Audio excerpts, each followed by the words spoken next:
Boa tarde, pessoal. Que Jesus esteja conosco nessa tarde. Eu gostaria de saber como é que vocês estão, se sobreviveram à aula sobre a depressão, se estão muito deprimidos. E hoje, então, a gente vai dar continuidade falando um pouquinho sobre ansiedade e pânico. Eu gostaria de saber quem é aqui da nossa turma que não sente ansiedade. Levante a sua mão, por favor.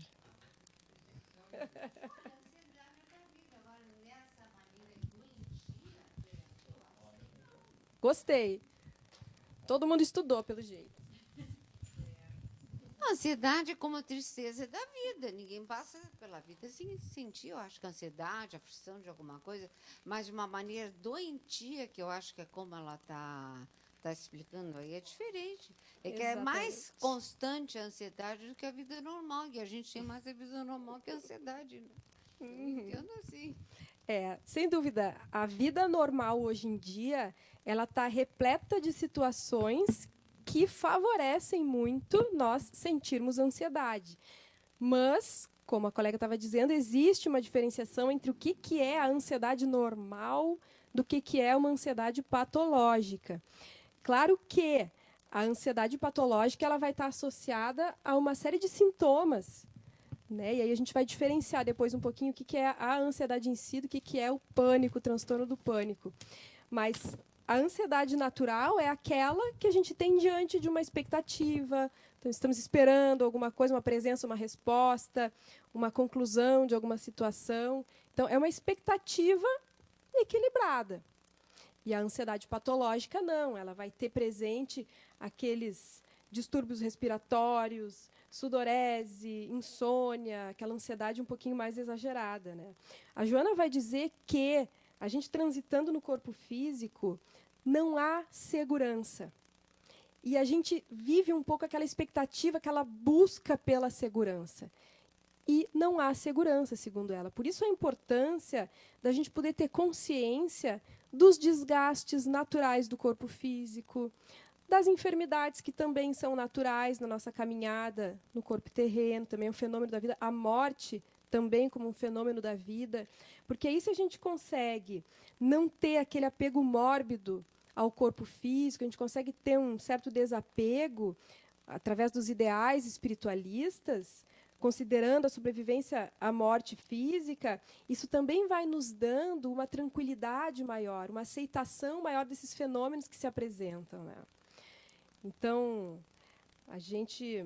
Claro que ela coloca muito assim, que depois daquele fanatismo medieval, era natural de se esperar uma onda materialista, como é a que a gente vive hoje, é uma reação àquilo, só que a gente ainda está nesse pico extremo do materialismo que faz com que a gente se sinta ainda muito inseguros, e isso favorece muito a ansiedade.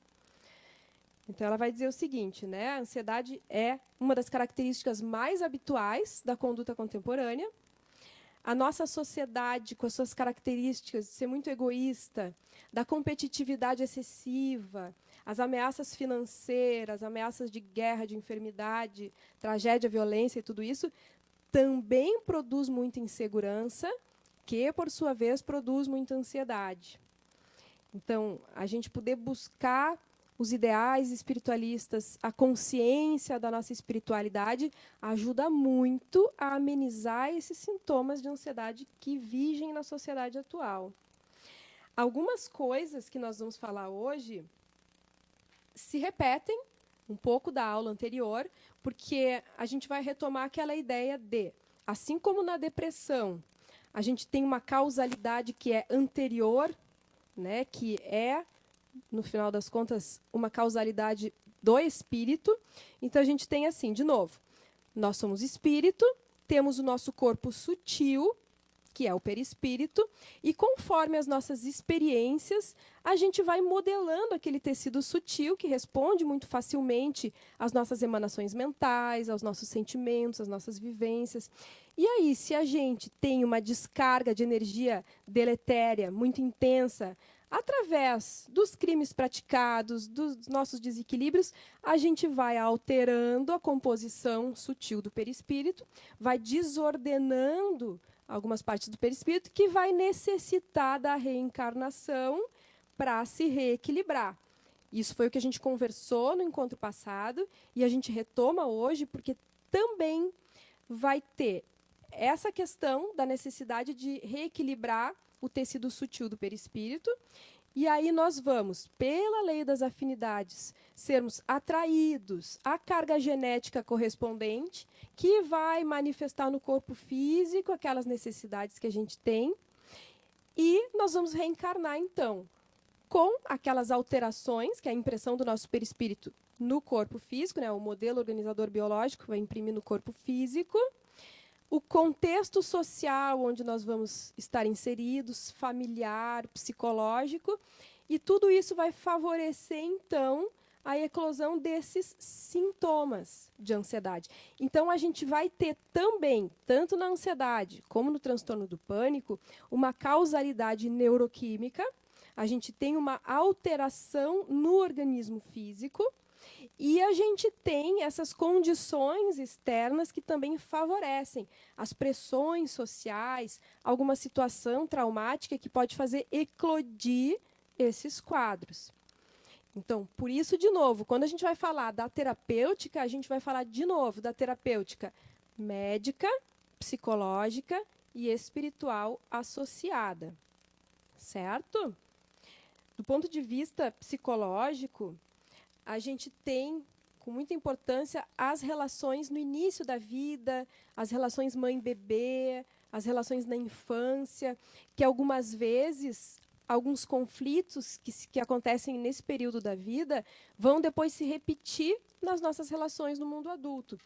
Então, a gente vê, por exemplo, um medo exagerado. Uma criança que é muito severamente punida pelos pais vai criando um medo do mundo, como se o mundo sempre fosse muito hostil, e aí cria um apego exagerado a essas mesmas figuras, a esses mesmos pais, que acabam tendo um comportamento de predador, vamos dizer assim. Então, a criança se sente desamparada, se sente ameaçada, e cria um apego por esse sentimento de desamparo.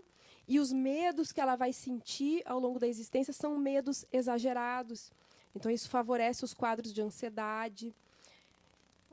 O início da nossa encarnação, enquanto a gente é criança, é muito importante porque a gente vem com o psiquismo muito maleável, né? A matéria produz esse esquecimento do nosso passado espiritual.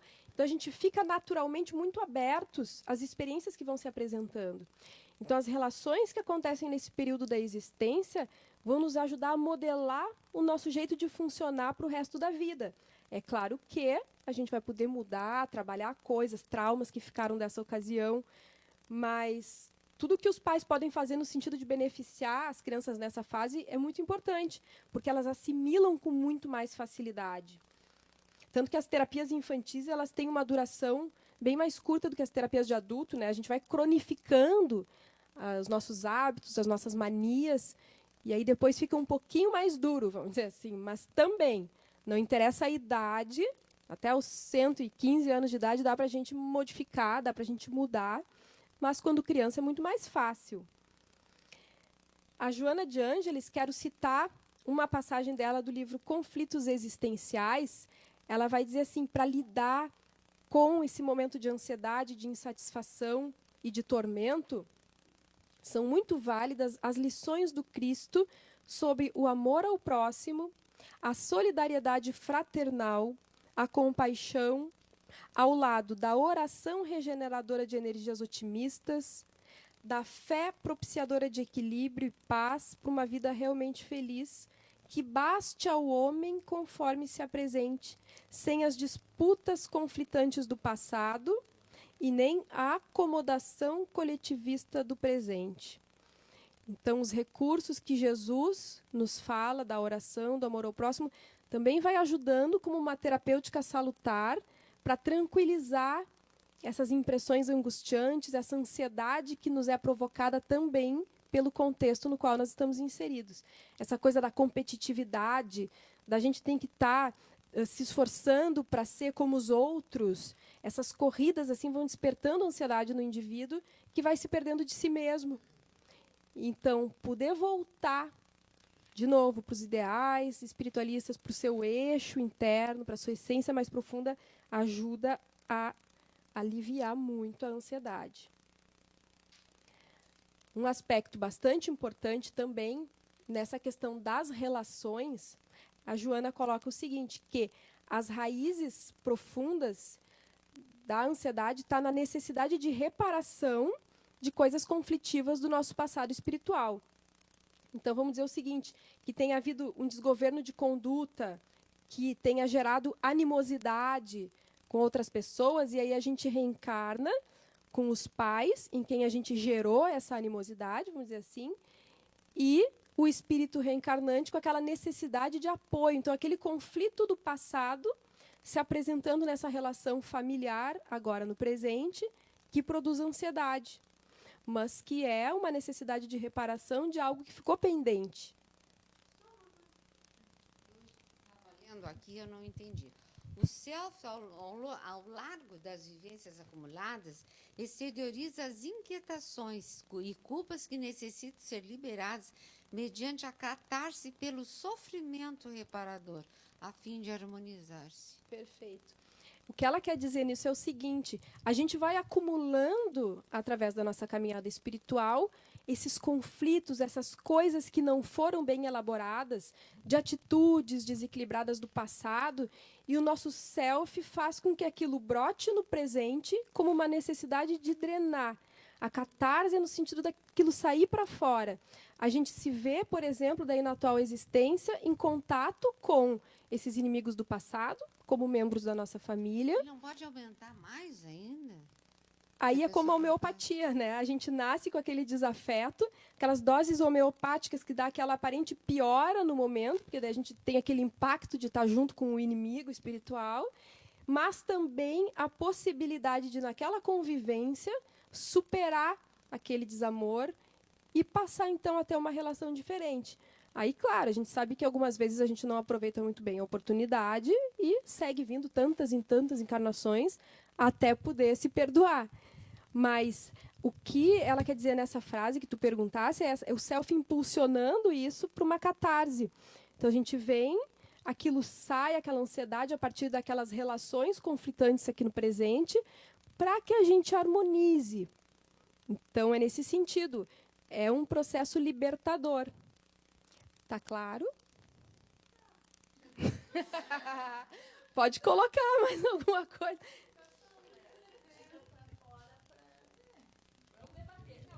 É uma espécie de purificação. Tu tem que acessar aquilo ali, que eu acho que é o sentimento mais profundo, né? Que a gente falava, acho que em várias aulas que a gente vem falando, que é o sentimento mais profundo que tem que sair. Não adianta fazer de conta que ele não existe. E a partir eu acho que a questão é que, à medida que tu vê que tu vai tendo aqueles comportamentos repetitivos, tu tem a oportunidade de te autotransformar a partir daquilo, né? De agir diferente, de ver as outras possibilidades de comportamento. Se aquela mesma reação, né, tá sempre te dando aquela resposta, qual é a nova reação, na real, a nova ação que tu deve tomar para que não se estabeleça isso, e o que em ti tu não está olhando, né? Acho que essa é a tônica. E as doses homeopáticas é ótimo, porque de pouco em pouco acontece no trabalho, acontece na família, acontece aí está na hora de tu começar a olhar e ver em que parte aquilo te toca, né? Onde é que aquela situação está em ti. E muitas vezes, quando nós nos encontramos de uma maneira assim, fragilizados por aqueles sintomas que se apresentam, a gente também tem a ocasião de olhar um pouco para dentro, sabe? De recolher um pouco as projeções que a gente coloca, dizendo que é sempre o meu chefe, é sempre o familiar, é sempre não sei o quê. A gente começa a olhar que nós também temos que mudar, nós também não estamos bem, e isso vai gerando, vai proporcionando a gente desenvolver o sentimento de humildade também. Então, todos esses desequilíbrios, e ninguém escapa, né? Por isso que eu brinquei com vocês, quem é que não tem ansiedade? Aí ninguém levantou a mão, porque alguma coisa nós temos. E eu falei para vocês e repito, quando a gente estudava psicopatologia na faculdade, era um horror, porque tu estuda transtorno do pânico. Ah, mas eu tenho isso aqui, eu tenho isso aí. Ansiedade, depressão, transtornos obsessivos compulsivos, paranoia, histeria, psicose. Nós temos um pouco de tudo. E a gente poder aceitar que nós somos humanos, e nós temos, não adianta fazer de conta que nós somos diferentes, porque principalmente espírita tem muita mania de fazer de conta que não tem, né? Não, mas eu já estou muito bem resolvido, não tenho ansiedade, não sofro de depressão, ninguém no centro espírita tem isso. Isso, na verdade, só faz com que, negando, a gente acabe por não nos trabalhar, porque nós temos. E isso é um aspecto muito importante também na questão da ansiedade, porque, de novo, a mesma coisa que eu falei na depressão, apesar de ser um problema que vive na nossa sociedade hoje, todos nós experimentamos, é impressionante o quanto nós negamos e o quanto nós não buscamos ajuda. Nós vamos tentando driblar de alguma maneira e não reconhecemos. A gente tem uma resistência ao tratamento psicológico incrível. E isso é muito ruim. Isso é muito ruim porque a gente não trata e a gente vai repetindo, né? Ela bota aqui, é impressionante o quanto inúmeros ansiosos se negam ao reconhecimento daquilo que os atormenta, tentando disfarçar com o álcool, o tabaco, o sexo desvairado, insaciável, que mais vai complicando esses quadros, porque, especialmente quando a gente tem alguma alteração neuroquímica, por exemplo, aí bebe, aí fuma, vai proporcionando um maior desequilíbrio. E as outras drogas, então, mais ainda, né? Maconha, cocaína, que também vai atuar nas neurocomunicações, então começa a desequilibrar mais ainda. Para tratar aquilo depois, então, depois da pessoa fumar maconha um tempão, é um trabalhão. Agora, um aspecto que eu acho muito interessante que ela coloca e que é importante a gente ter consciência disso, porque a gente vê a quantidade de desesperançados que não buscam ajuda e que acham que vão viver ansiosos para o resto da vida, sofrendo, atormentados. Olha o que ela coloca aqui. Ela lembra Jesus, no Sermão da Montanha, bem-aventurados os que choram, se recuperando das culpas e das mazelas, porque serão consolados. Bem-aventurados os que estão com depressão, bem-aventurados os ansiosos, os que têm transtorno do pânico, bem-aventurados os que choram, porque estão se libertando, porque pior é aqueles que estão dando risada bem felizes e gerando tormentos para o futuro. Então, se nós estamos lidando com sintomas que nos atormentam, que nos fazem sofrer, que façamos isso trabalhando no bem, que façamos isso plantando aquilo que a gente quer colher amanhã, trabalhando no bem, ajudando o próximo, fazendo tudo o que for possível pela melhoria de mim, do próximo, do mundo, porque vai chegar a hora da colheita. Então, esse é um aspecto muito importante, porque como eu vejo pessoas dizendo assim, não, mas eu tenho depressão, então eu vou esperar para a próxima encarnação, talvez eu me cure, ou eu sou muito ruim, por isso que eu estou tendo isso. Ruins todos nós somos, né? Infelizmente, todos nós somos ruins. Quem acha que é bonzinho não se conhece, não conhece a sua sombra.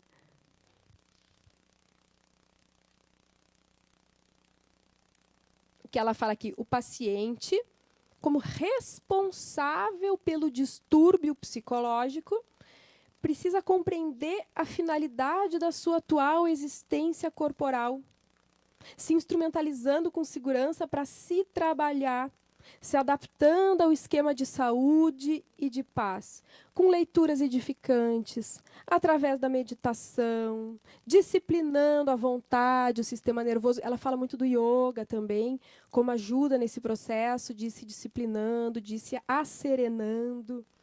Né? A meditação que induz a calma, ao bem-estar, inspirando ação no bem, compaixão, caridade em relação a si mesmo e ao próximo, a bioenergia, os passes, a água fluidificada, tudo isso também vai auxiliando nessa drenagem desses sintomas de ansiedade.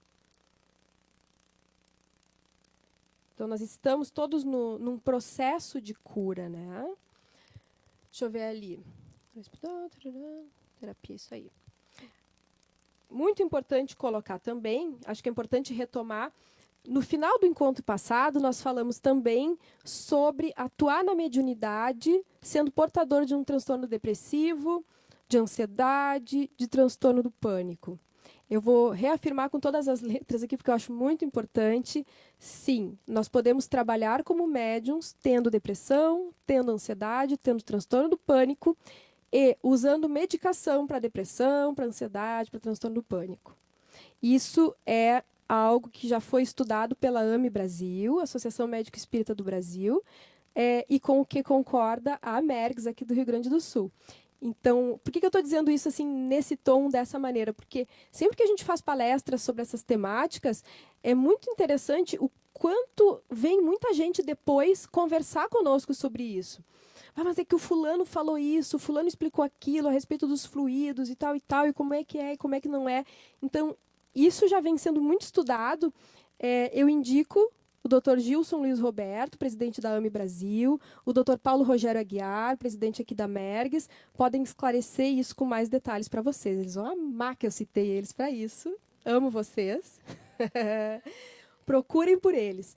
Então, sim, inclusive o transtorno do pânico, a Joana de Ângeles vai colocar, e agora a gente vai falar um pouquinho sobre ele, o quanto a mediunidade não trabalhada também pode provocar transtorno do pânico. Veja bem, como nós precisamos estudar. Vamos ver isso agora. No caso do pânico, a gente vai ter... A crise de pânico é uma crise de ansiedade extremamente exagerada. São episódios de ansiedade extrema. E o transtorno do pânico são ataques de pânico recorrentes. Então, a pessoa pode ter uma crise de pânico ou a pessoa pode ter um transtorno do pânico. Crise é isolada. O transtorno do pânico são crises recorrentes. Então, o sujeito está lá, sentado, assistindo televisão, bem tranquilo, quando, de repente, dá um ataque. Começa a ter palpitações, taquicardia, dor torácica, sudorese, tremores, falta de ar, olha que maravilha, tontura, vertigem, desmaio, desconforto abdominal, náuseas, despersonalização, a pessoa tem a impressão que não é ela mesma, desrealização, parece que está meio fora da realidade, calafrios ou ondas de calor, formigamento, medo de morrer, perder o controle ou enlouquecer. E aí o sujeito sai apavorado, vai para uma emergência no hospital qualquer, na pronto-socorro de Porto Alegre, chega lá, não tem nada. E aí recebe um diazepam e vai para casa dormir. Pois é, uma crise de pânico. Parece que está tendo um infarto, mas não é. Importante colocar, e a Joana de Ângeles diz com todas as letras, ninguém morre de crise de pânico, ninguém morre de transtorno do pânico. Porque é tão intensa essa crise que a pessoa pensa que uma hora vai dar um pico, uma pressão alta e vai morrer. Nunca aconteceu. Se alguém morrer de crise de pânico, notifiquem as autoridades no assunto, porque vai ser a primeira vez. Então, isso é importante para começar a tranquilizar a pessoa que está sofrendo de pânico. Não morre. Parece que vai morrer, mas não morre. Então, a pessoa está lá e do nada dá essa crise. E aí o que acontece? Quando essas crises são recorrentes, a pessoa começa a desenvolver uma agorafobia, um medo de sair de casa, de estar no meio de outras pessoas. Ai, meu Deus do céu, e agora e se eu estiver aqui na aula da Joana de Ângeles e tiver uma crise de pânico, e aí todo mundo vai pensar que eu sou louca? E aí a pessoa começa a ficar com medo de seguir realizando as suas atividades, de seguir fazendo as suas coisas, e começa a se afastar. E aí acaba ficando todo um transtorno psicológico que precisa de um cuidado muito especial. Alterações também a nível cerebral a gente tem. Tem uma questão hormonal bem importante. A gente vê, por exemplo, às vezes mulheres que estão entrando na menopausa e passam por um período onde tem algumas crises de pânico. Eu já atendi alguns casos assim. Como é que a gente procede? A gente encaminha para acompanhamento psiquiátrico, para ter uma medicação para esses momentos da crise, para aliviar esses sintomas aqui. Não precisa ficar aguentando sintoma para ficar forte. Não precisa ficar aguentando sintoma para poder conhecer a si mesmo. Toma medicação, alivia os sintomas e pensa sobre si mesmo. Alivia os sintomas e começa a pensar. O que será que motivou a passar por essa experiência nesse momento? O que essa experiência me induz a me conhecer, a me modificar? E aí a gente entra com as questões psicológicas. Mas a gente sempre orienta a terapêutica psiquiátrica nesse sentido. Então, também tem uma questão hormonal. Durante a gravidez é menor a incidência de ataque de pânico. Interessante, né? E aí, por isso que a gente vê que, mesmo com palavras gentis, com um cuidado emocional, um acolhimento espiritual, parece que não adianta. A gente faz todo esse carinho, esse cuidado com um familiar, com um amigo, alguém que está passando por essa situação, e não adianta nada. Quando vem a crise, ela vem com tudo, não interessa se eu tenho alguém me dando apoio emocional do lado, porque tem esse fator neuroquímico muito importante também.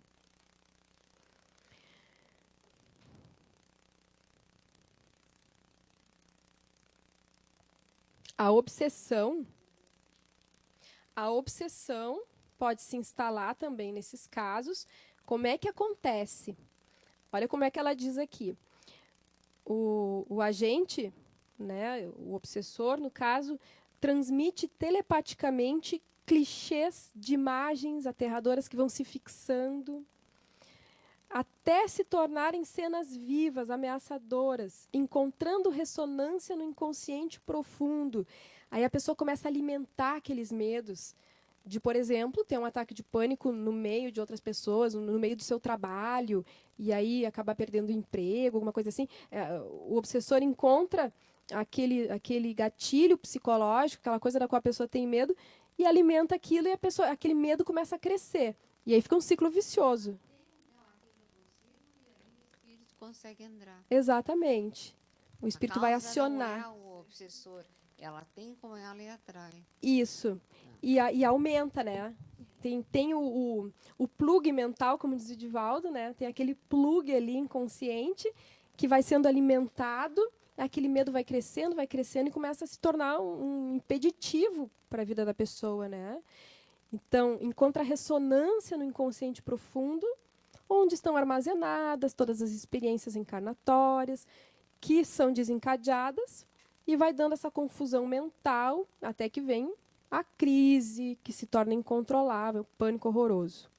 Então, por isso que a libertação também passa pela transformação moral do paciente, a orientação, no caso do espírito obsessor, é claro, e a utilização dos recursos de meditação, oração e ação dignificadora e beneficente que vão ajudando nessa transformação interna, que faz com que a pessoa, então, vá se libertando desses plugs mentais.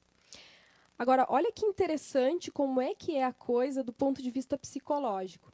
Por que o nome é pânico, né? Aí a gente tem a parte mitológica que vem do deus Pan.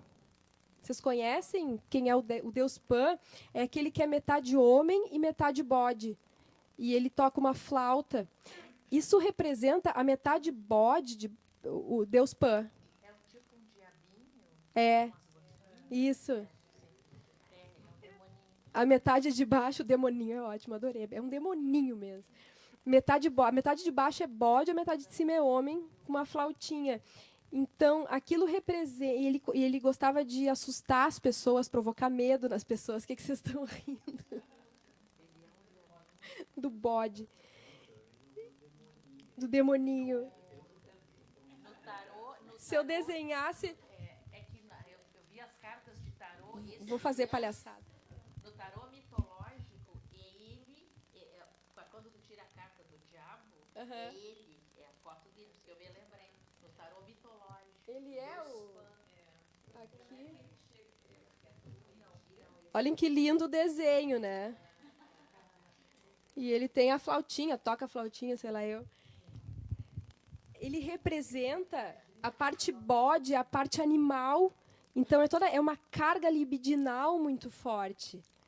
E a parte de cima representando a cultura. Então, a história dele é o seguinte, ele é filho de Hermes e Dríops. Dríops é uma ninfa, que é um ser da natureza, uma não humana, sem muita consciência de si mesma, sem capacidade de espelhar positivamente o filho. quando o filho nasce, quando o Pan nasce, ela se apavora, porque é uma coisa horrorosa, e foge. E aí, e tem o pai. O pai é o Hermes, que é o deus das trocas, da conexão entre níveis de realidades e tal. Então, o que acontece? Ele tem uma carga de libido, que é o bode, e também é um ser da cultura, que é o homem com a flauta. Então, representa pessoas que são muito criativas e impulsivas, que têm dificuldade de dar direção para essa carga libidinal, porque não teve um reflexo positivo dos pais. Então, por não ter tido esse espelhamento positivo, fica toda aquela carga de libido, aquela energia que não é direcionada. E essa energia solta produz o pânico. São pessoas que vivem muito aquém do seu potencial. Fica aquela coisa assim, um monte de potenciais maravilhosos no inconsciente, a pessoa não se acha capaz, é uma imagem psicológica inferior de si. A pessoa não conhece essa força cai no nível inconsciente e aparece como ansiedade. É como se faltasse vaso para conter, a gente diz, né, um vaso interno para conter toda essa carga de energia. O eguinho ali não está dando conta, fica uma energia solta, a pessoa não consegue conter. E aí a energia escapa e fica vindo como ansiedade. Essa energia ela precisa de direção, de finalidade. E aí o que a Joana acrescenta é que na mediunidade, da mesma maneira, uma mediunidade que não é trabalhada, a pessoa tem muita mediunidade e não trabalha. Aquilo fica parado. O que acontece? Essa carga de energia vai produzir a mesma coisa que essa energia psicológica solta. Vai produzir essa ansiedade, vai produzir esses sintomas de pânico. E a mediunidade, a prática da mediunidade ajuda muito. A Joana coloca assim que é um exercício. Fazer uso da mediunidade é um exercício porque é toda uma coisa de se entregar, a entrega. E, geralmente, a pessoa que sofre do pânico, de ansiedade, tem muito medo de perder o controle. É um medo de perder o controle que é uma coisa. E aí, na mediunidade, todo aquele exercício de se entregar, de poder se entregar para uma psicofonia, por exemplo, vai ajudando a liberar isso. A pessoa vai ajudando a se soltar, e se soltando também vai soltando as suas potencialidades, vai podendo direcionar essa energia toda. Quando a pessoa...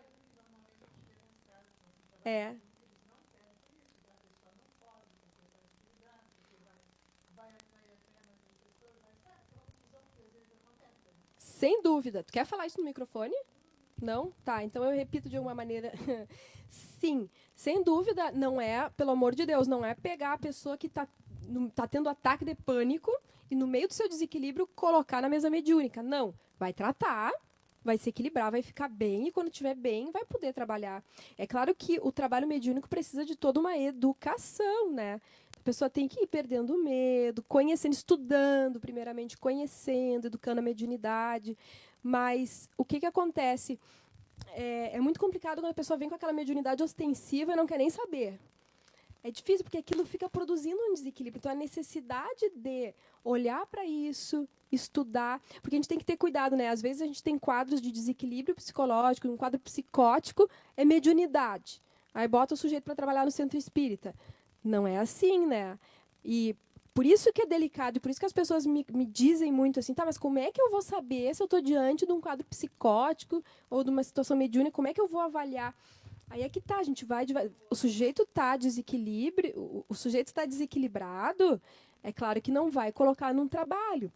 Vai ir ajudando, vai recebendo atendimento, vai ser encaminhado para um atendimento psiquiátrico independente, psicológico, né? Vai se equilibrar e aí sim vai poder trabalhar a mediunidade.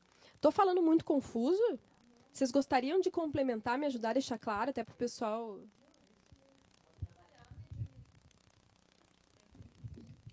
Trabalhar a mediunidade, Michele, eu sempre fico pensando nisso, como eu ainda estou estudando, né, algumas situações no G4, e a parte mediúnica ainda não... Para mim, ela não é clara, assim. Eu fiquei pensando, assim, estudar e tu ir se dando conta das tuas percepções, das tuas sensações, do teu sonho. Isso é o trabalhar a mediunidade? Entendeu? Essa é a minha dúvida. Sim, mas não só isso, por exemplo. Às vezes a pessoa precisa estar atuante, estar dando passe, por exemplo. Entendeu? está trabalhando no passe, está trabalhando nos atendimentos de saúde. Isso move energia. O estudo também, o autoconhecimento também. Mas por isso que é delicado, assim, porque cada pessoa vai estar num momento diferente. O importante é estar já num momento de equilíbrio mínimo, né? Totalmente equilibrado, ninguém fica nunca. E uma coisa importante, assim, não adianta a gente querer somente médiums saudáveis para as casas espíritas, porque isso não existe. E digo mais, o pior é o seguinte, estou dando risada. E o pior é o seguinte, daqui um pouco não vai mais ter ninguém, porque quase todo mundo tem depressão e ansiedade e usa algum tipo de medicação. E a quantidade de pessoas que mente para os seus dirigentes, que não usa nada, só para poder trabalhar mediunicamente, chega a ser ridículo. Né? Então, é um faz de conta. Eu acho que o fulano tem depressão, toma remédio, mas não me conta. O dirigente sabe que eu tomo, mas não vou falar, porque senão ele vai mandar sair do grupo. Então, isso é tão delicado, como a gente precisa estudar e se despir de certos preconceitos, porque não existe médium perfeito. Trabalhador espírita perfeito, ser humano perfeito. Só Jesus, né? Estava me lembrando, acho que até um pouquinho com o assunto anterior, mas a questão de se desprender, né? Tu vê quantas pessoas, né, que têm um abalo emocional muito grande na sua vida e aquilo ela faz uma bandeira. Por exemplo, a Disa Gonzaga, né, que perdeu o filho, né? E ela, o amor aquele, né, salvando quantas crianças. Então, ela pegou aquilo para ajudar o resto, né, desses adolescentes todos aí, né, que vão para droga. Exatamente, ressignificou, ela disse, e isso é um processo de sublimação, a pessoa transformar a sua dor, isso move a energia. Isso direciona essa energia toda para ajudar quantas pessoas? E aí aquela dor passa, ou pelo menos uma grande parte daquela dor passa. Então esse caminho é o caminho que Jesus nos mostra, né? De fazer o bem, de amar ao próximo, é isso, é poder abrir para essa vivência do amor que vai ajudando no nosso processo de autocura. Mãe do Cazuza.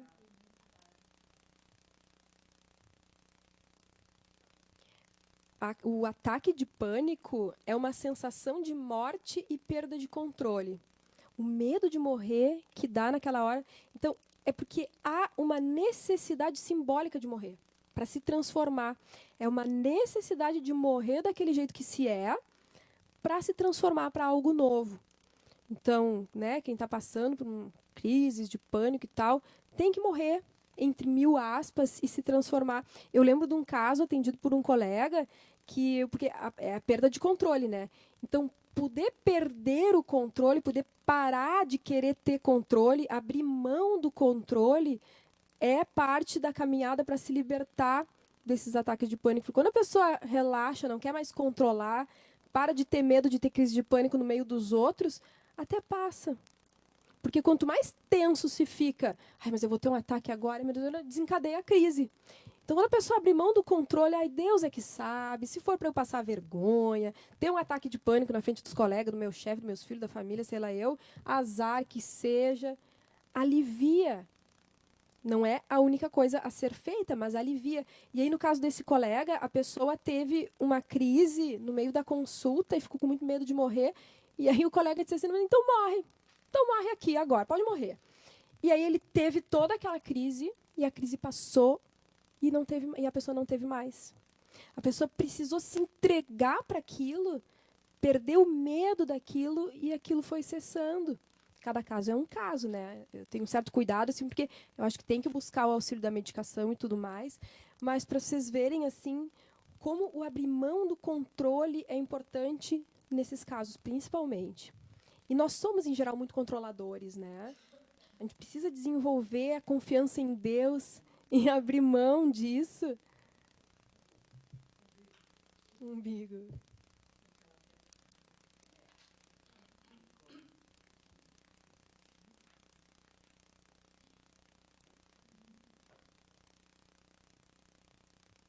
Porque muitas vezes a gente não consegue abandonar aquele padrão de funcionamento, a gente fica fixo naquilo, e aí a gente gera uma tensão que gera ansiedade. Então, confiar no novo, soltar, isso ajuda a superar. A síndrome do pânico é um exercício de confiança. Os morangos silvestres, eu já contei aqui. Vocês lembram, né? Bom, eu não tenho como resolver. Eu não...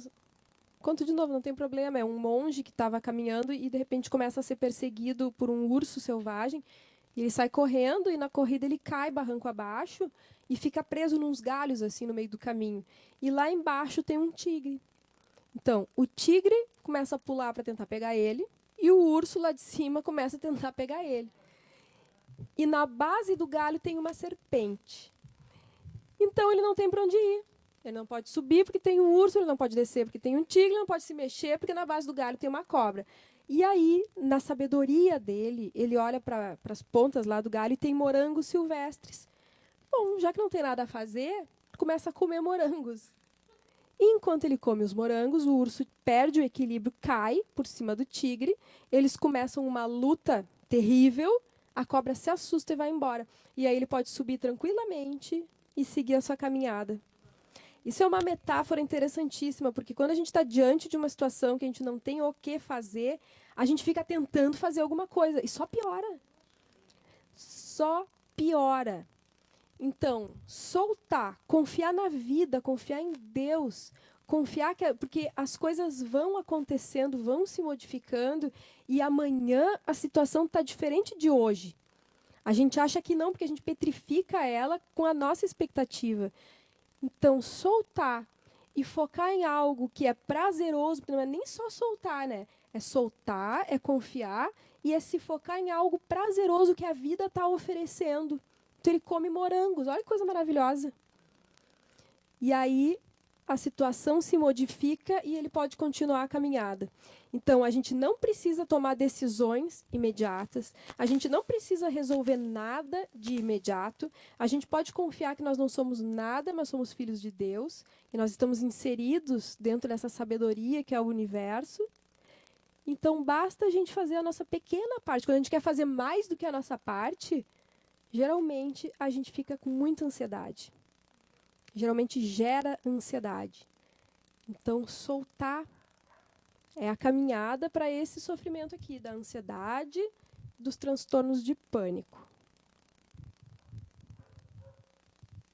Deixa eu ver se tem mais alguma coisa. Me ajudem se vocês tiverem alguma dúvida, que nós ainda temos tempo e eu já trouxe praticamente tudo que nós precisávamos.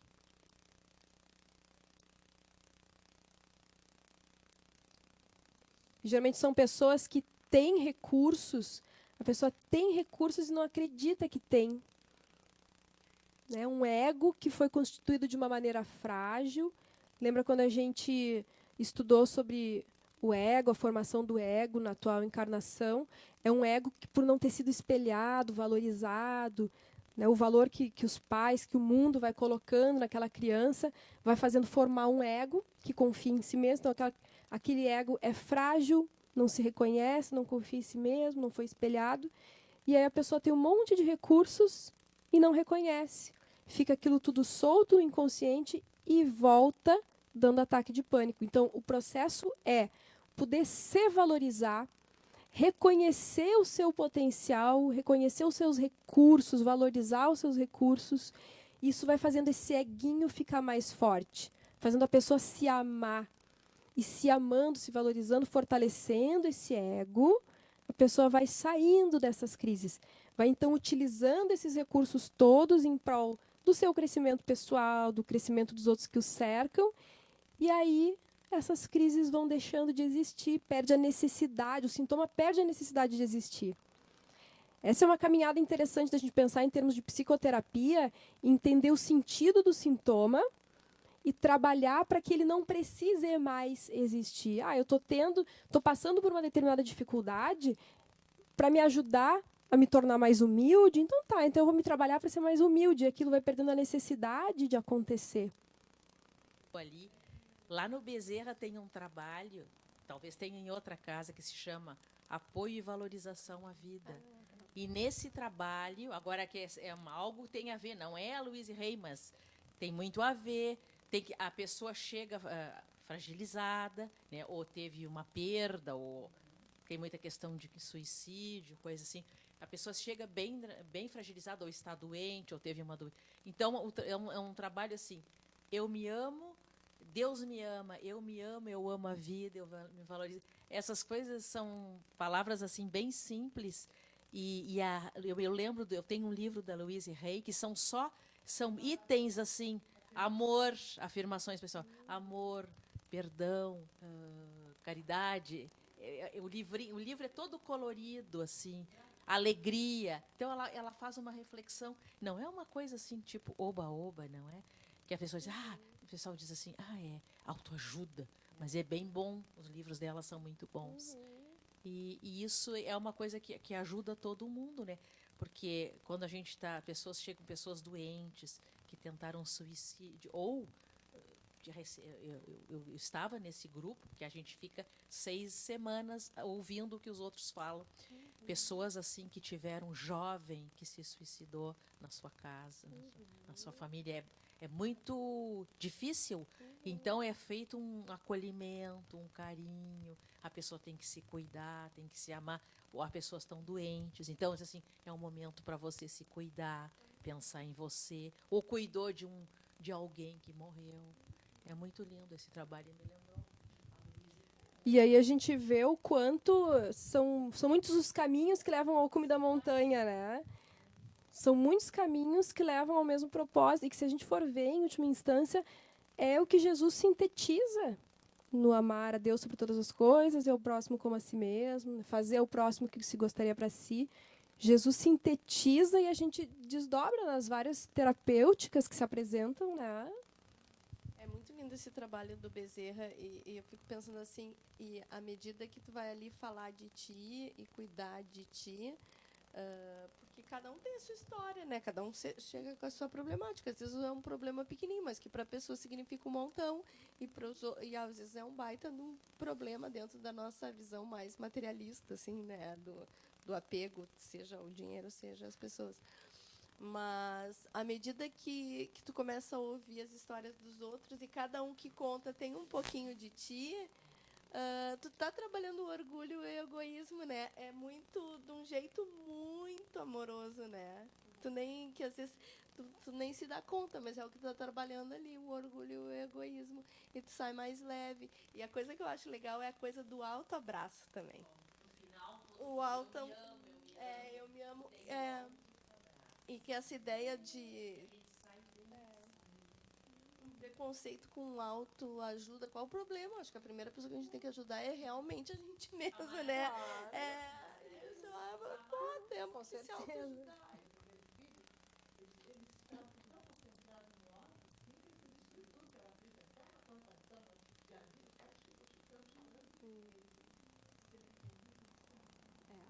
Exatamente. Ou a gente sublima, transforma isso em nosso favor, ou a gente projeta no mundo e aí descarrega a raiva nos outros, colocando a culpa fora, né?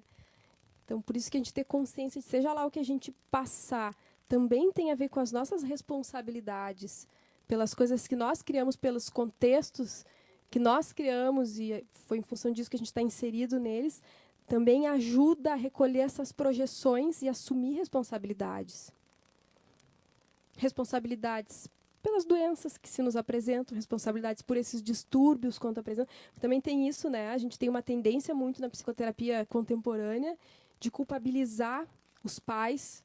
Então, a culpa é da minha mãe, a culpa é do meu pai, não sei o quê. E claro que a gente sabe que esse contexto familiar todo vai estar relacionado, sim, com a predisposição maior ou menor para apresentar certos desequilíbrios psicológicos, né? Mas não é à toa que eu sou filho, filha daquela mãe, daquele pai. Não é à toa que eu estou nessa família. Eu escolhi essa família para reencarnar. Eu fui aceito. A gente, muitas vezes, esquece dessa realidade. E, então, se confrontar com isso nos ajuda muito a recolher.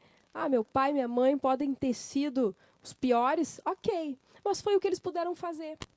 Eles talvez tenham passado por uma vivência mais difícil ainda, né? E, de qualquer maneira, me permitiram estar aqui. Então, poder trabalhar esse perdão, né, não fazendo de conta, não negando a sombra, mas poder aceitar a nossa responsabilidade pelas coisas que nós vivenciamos e partir daqui, daqui para frente, o que eu preciso mudar para construir o meu futuro a partir daqui. Na verdade, a pessoa tem grandes projetos, se ilude consigo mesmo, acho que pode isso, pode aquilo. Não é uma das causas que gera ansiedade? Sim, muitas vezes a fuga de si mesmo, para não parar e olhar para os seus conflitos, a pessoa foge para milhões de coisas a fazer. Então, faz isso, faz, acontece, não sei o que, e não para nunca. E pessoas que fazem um monte de obra dentro de casa, e aí levanta uma parede, derruba outra, arruma outra, não sei o quê, e não para nunca. De novo, não é ruim fazer obra dentro de casa, mas aquela repetição do estar sempre se ocupando com milhões de coisas externas, muitas vezes está demonstrando uma dificuldade de parar para olhar para coisas internas. E aí, se a pessoa para, fica ansioso. Então, essa é uma dica importante. Se você parar, tirar umas férias, relaxar, e aquilo começar a te inquietar, por que aquilo inquieta? Porque tem coisas a serem olhadas dentro de si. Então, pode continuar fazendo as atividades, mas para um pouco entre elas e olha para dentro. Eu perguntei mais no sentido de a ambição. A pessoa Da quer ambição. conseguir, não gera ansiedade?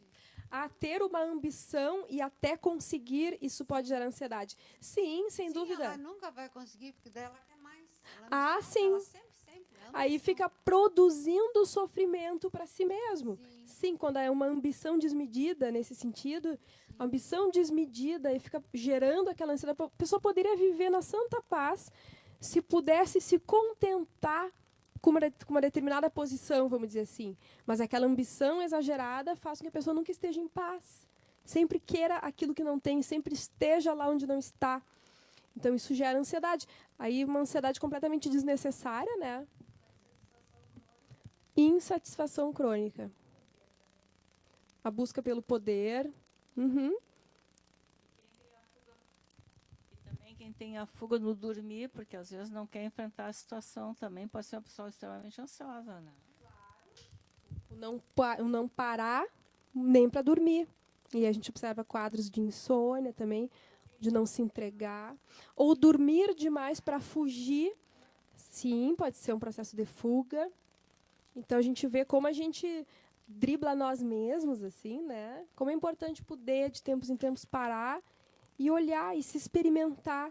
E se eu parar tudo, eu me sinto ansiosa, por que eu tenho essa ansiedade? Olhar, dialogar com as suas questões internas. É muito benéfico e ajuda a gente a se libertar disso. No caso do trauma, tá? Um exemplo. Uma pessoa passou por uma situação que perdeu um familiar dormindo, tá? Agora, então, ela fica numa ansiedade que ela não quer, não admite dormir, porque ela tem medo de perder o pai, entendeu? Ou o filho. Então, ela vai, dorme aquele soninho, e depois, então, ela acorda, assustada, para verificar se a filha está dormindo, se o pai está dormindo, né? Então, isso é uma parte da ansiedade, né? E traz doença, não traz? Porque ela não dorme, ela não se... O que acontece, né? Muito provavelmente ela se sente responsável, é uma fantasia, ela pode não pensar isso conscientemente, mas fica aquela fantasia inconsciente, morreu quando eu dormi, então eu não estava ali para fazer alguma coisa, sei lá, então morreu porque eu dormi, eu sou culpada pela morte daquela pessoa. Em primeiro lugar, ninguém morre de véspera. Alivia muito a gente saber que a gente morre na hora que tem que morrer, né? Com a exceção do suicídio, é claro, que é uma outra situação, mas a gente morre na hora que tem... Às vezes a gente vê cada situação assim que a pessoa sobrevive e outras assim que tropeçou, caiu de cara no chão e desencarnou. Então, não é por acaso que as pessoas desencarnam naquele momento daquela maneira, mas a pessoa se sente culpada e responsável por isso, então aí não consegue dormir, tem que estar conferindo, tem que estar controlando aquela ansiedade, não a deixa descansar. Então, isso pode, com o tempo, ir passando, ou pode precisar de uma terapia especializada para ajudar a sair dessa fantasia. Eu atendi um paciente uma vez, que ele foi assaltado na rua, e aí ficou com muito medo, aquilo deu um trauma nele, e aí ele não conseguia mais sair na rua. Resultado, ele ficou por 6 meses tendo ataques de pânico, não saía mais a pé, saía só de táxi, não pegava ônibus, até aquilo ir aliviando. Usou medicação por um tempo, em crises pontuais, em psicoterapia foi ajudando a aliviar aquilo. Depois de 6 meses, aquilo aliviou. Precisou de um tempo para assimilar, para elaborar aquele trauma, e depois aquilo passou. Então, isso passa. Isso passa com o tempo. Se demora tempo demais, passou mais de 6 meses, continua isso, talvez precise de um apoio psicológico para trabalhar isso aí. Mas dá para trabalhar. Então, só é uma ansiedade gerada por fantasias, por culpas que ficaram ali relacionadas ao trauma. Então, tá bom, pessoal. Vamos encaminhar o nosso encerramento.